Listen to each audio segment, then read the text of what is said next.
Senior leader of the Congress party and somebody who saw Dr. Manmohan Singh work at close quarters. Sam Pitroda now joins us. Mr. Pitroda, the nation mourns the passing of two-term Prime Minister Dr. Manmohan Singh. At this time, how do you remember this great man who rose from such humble origins to become the Prime Minister of this country not once but twice over?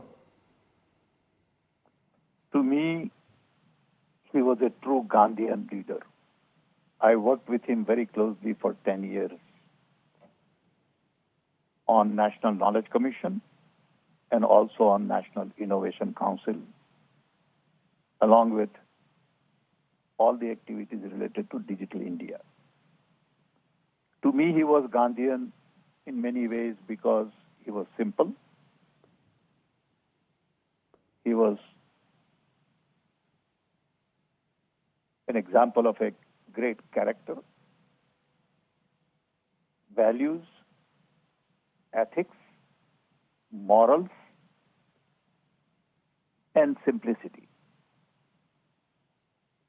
He never worried about how he would look. He never bothered to take credit for anything from anybody. He believed in democratic process. He believed in taking people's input, advice, opinion. He allowed people to make their decisions and supported them. He was in no way authoritarian or hungry for publicity, personal glory. He was more committed to people and planet. What he did, for example, on nuclear energy against all the odds was a reflection of his commitment for clean energy for India in the future. He was convinced that economic reforms would require focus on energy. On economic reform, he was never quick to take credit for 91 reforms. He always said India was ready for a reform, and we all collectively agreed to do this. And that is the true character of a leader. I think people of his generation believed in Gandhian leadership. Today, it is hard to find leaders who believe in Gandhian values. Today, leaders are ready to criticize Gandhi for truth, trust, love, democracy, diversity, decentralization. These are all the things that Gandhi taught us and Manmohan Singh practiced in many ways. You saw Dr. Singh's reform agenda. For all the things he did in his remarkable years in politics, what stood out, according to you, as being the one measure which had the deepest impact? Would you call it his 1991 budget? How would you see this? We all know that his push on economic reform was very fundamental at the right time. He was an economist. He had worked at the Planning Commission. He understood the need to liberalize in 91. Some of us wish it could have been done earlier, but in the history of a nation, my time frame at a personal level don't matter. History of a nation has a longer cycle. And he was quick enough to recognize, along with Narasimha Rao and others, and bold enough to implement. So real credit goes to Dr. Manmohan Singh for the 91 reforms. Along with that, just because I work closely with him on knowledge and innovation, and I'm sure other people have other areas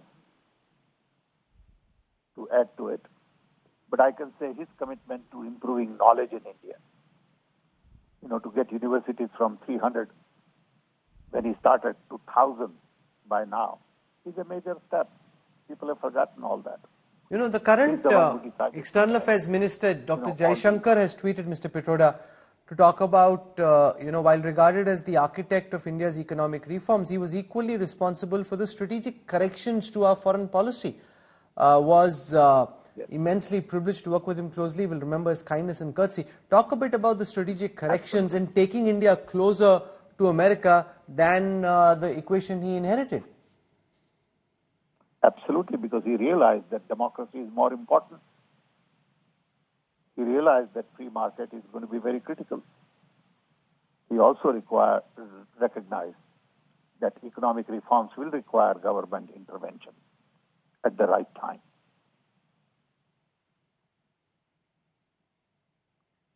So, I admired him. I worked very closely with him, and I can tell you, based on my personal experiences, every time I met him, he and I would have tea together. He was very open, very transparent, very humble, welcoming, never raised his voice on any issue, never criticized anybody or anything. What would you say to those who say he didn't push back hard enough, that when things were happening which he didn't agree with, he should have pushed back harder? How would you look at it? No, I don't think it's a question of pushing back. It's a question of, allowing people to learn to resolve their differences. There are many ways to look at it.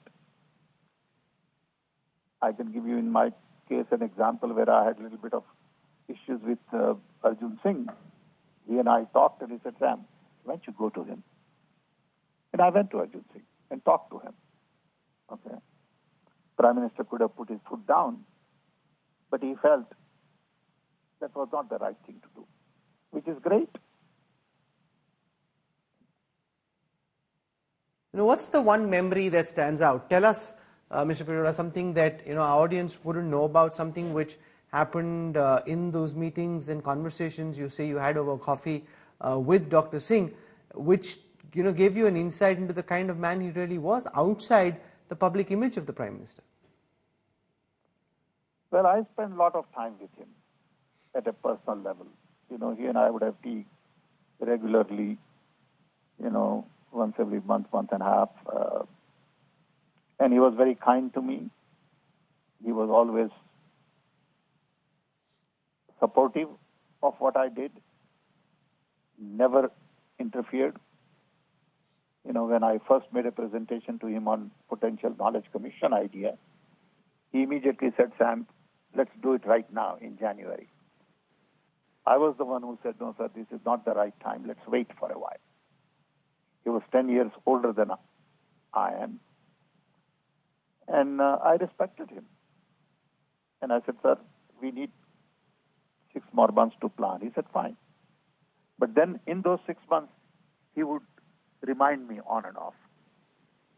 Are we ready to announce? Because he was committed. But one interesting example I can tell for our viewers, which may make more sense, is that once I was at a party, and all the political leaders were at the party. He was not Prime Minister then. This was during Atul Bihari Vajpayee's time. And as the party got over, we all came out, and someone there was on the mic announcing, bring such and such leader's car. And he would say, driver of such and such, bring your car. And I was standing next to Dr. Manmohan Singh. And the guy who was announcing announced that, driver of Dr. Manmohan Singh, please bring the car. And Dr. Manmohan Singh said, no, I'm driving the car. And he gave me a ride. It was that simple. Okay. To me, that says it all. And that is indeed a remarkable story of a man who was the original Aam Aadmi, rose to become Prime Minister, but came from humble roots and rose on the basis of his academic merit and scholarship, which again isn't common in politics nowadays. People required to be astute, Machiavellian to rise. Was simple. He was very simple, He was a man who believed in sacrifice. He had no personal agenda. He was not there to popularize himself or get glory from somebody else. He didn't need that. He was a man full of confidence, inner strength. And that's why I think he was very Gandhian that many people recognize. Sam Pitroda, for joining us at what is clearly a very emotional moment for you and for several ardent admirers and colleagues of Dr. Manmohan Singh. Thank you very much. Appreciate your time and for you to share those anecdotes.